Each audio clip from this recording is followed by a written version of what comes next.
In Alabama this week, a black Muslim group shut down its 5-month-old cattle farm near Asheville and moved cattle and equipment 140 miles to begin the operation anew near Utah. The story behind that move from Ed Rabel.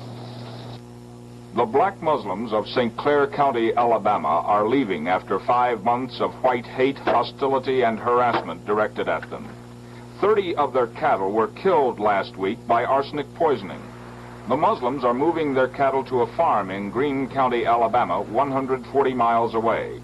They say they moved because of the hostility. Do you condone the poisoning of the cattle? No, sir, definitely I do not. The cows can't help being here. But the Muslims could. They sure can. They can go back where they came from. We're trying to get out of here and go where people are civilized, where we are wanted. Where can the black Muslims now go? There are plenty of places we can go. We can go back to Georgia. Those people over there are friendly to it. We can go to South Alabama.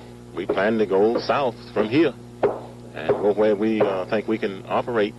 There are plenty of places we can go. Everybody, all white people are not like these here. The Muslims insist the land was to raise crops and cattle to supply their supermarkets and restaurants in Chicago and elsewhere. But most whites here simply do not believe that. They feel the Muslims' real aim is to create a new black nation in the South, beginning in St. Clair County. It's a disgrace to community to have many. Or a state, as far as that, a people that won't fight for their country, that won't claim citizenship in their country, that gets out here and raise their own military force and then come threatening that they'll bring in trailers, 20 or 30 trailers, to force their way into the community, or that they bring 1,000 black Muslims in. And then they expect us to sit here and keep our mouths shut and accept such stuff as that. I say never. Well, how far are you or were you willing to go in fighting the black Muslims? The limit? And what is that? Meet them toe to toe any way they come at us. I think anybody can understand that. I left my wife and children, went down the Pacific to defend our country. And when they say they'll bring their group in here and run us out, it's got to be proven. I wouldn't expect to be treated this way if I went to Cuba. If I went to the Soviet Union, I believe I could find somewhere in the backwoods that we could live in peace and develop a business. I don't think even Castro, as vicious and as much as I dislike him, would treat me like this or treat the black Muslims like this. I really don't. I don't feel they'd do it. When I see those people out there on the farm, there wouldn't be any more serious situation if Castro had his board walking around out there with me, because to me that's just as serious a threat as it would be if he was out there. Why is that?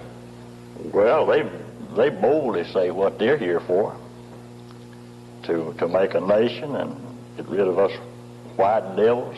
I've been called a devil and a demon by the Honorable Elijah Muhammad himself. What will you do with the land? Well, we might try to raise some cattle on it. The Muslims are still trying to convince whites here that they do not want to make St. Clair County the capital of the new nation of Islam.